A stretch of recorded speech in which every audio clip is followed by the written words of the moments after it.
College football action we'll get you ready for on CBS Sports HQ. Two ranked games we have to look forward to this evening. That's a dandy for sure. We start with 7:30 Eastern. NC State coming off a bye. They're hosting Virginia Tech. Heavy favorites in that one. Then out in the Pac-12, stay up late for this one. 10 Eastern, 14th ranked Utah taking on Washington State. 55 points. The over-under could have a lot of points up on the board for that one right there. To get us ready for the evening in college football, we have Brady Quinn. Brady, thanks for joining us. Let's start with that ACC game. Virginia Tech at 24th ranked NC State. Wolfpack lightly not able to win the ACC. They've already lost to Clemson and to Syracuse. They're coming off a bye.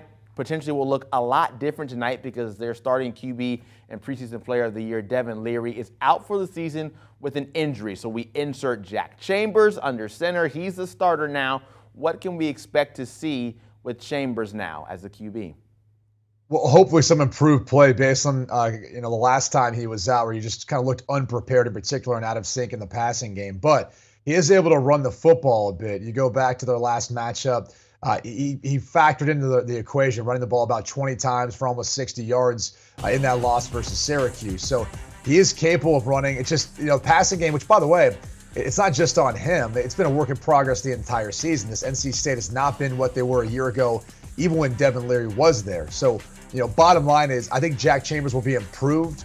He's a grad transfer from Charleston. He's got some experience, but even then, it's still an uphill battle. It's one of the reasons why I actually love the under in this game, in part because of obviously Chambers' inexperienced quarterback and the NC State probably running the football a bit more, but also because Virginia Tech has had a hard time putting together anything on offense as well. And they're taking on an NC State defense that's 14th in the country in scoring. So to me, the under is the best play, but I'll take the 13.5 points in Va Tech. I know they're on a losing skid right now, but Keyshawn King may be back in the backfield at running back for them. They've relied on Malachi Thomas besides that. So I think this game stays within the number, but the under is the best play. Chambers was the leading rusher for Syracuse, and for NC State in their last time out there on the field. Let's switch it up and head over to the Pac-12. Utah probably not living up to all the hype they had in the college football preseason, but they are coming into form as of late. They beat USC by 1 last week.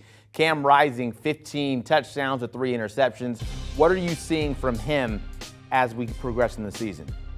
Well, he's one of the best quarterbacks in college football, and I would argue this. Utah's very much right now in the hunt, at least as potentially being one of those teams you'd look at it and say, are they able to get into the college football playoff if they're a 2-loss Power 5 conference champion? Because they're very much in play for the Pac-12 right now. But you go back to that USC game, Cam Rising threw for over 420 yards. He added 60 yards and 3 touchdowns on the ground, too. I mean, down the stretch in particular, he's put this team on his back. It's a different Utah team than we've seen in the past. Typically, they're a run the football, knockdown, drag-out fight, play great defense. But this offense has been explosive. They're averaging almost 41 points per game right now, which is 11th in the country. I think even Kyle Whittingham sometimes is tickled by this. And they've suffered injuries, and they've been able to overcome it. Brant Kuithe, their starting tight end, he was out and is out for the rest of the season. Dalton Kincaid has really stepped up in his place and has taken over at times, too, in the passing game for the Utes. So it's a very, very good football team. It's always tough to go on the road after a big win over a team like USC, especially a Washington State team that's been good against the spread. Cam Ward's played some of his better football earlier in the season. The offense has sputtered a little bit.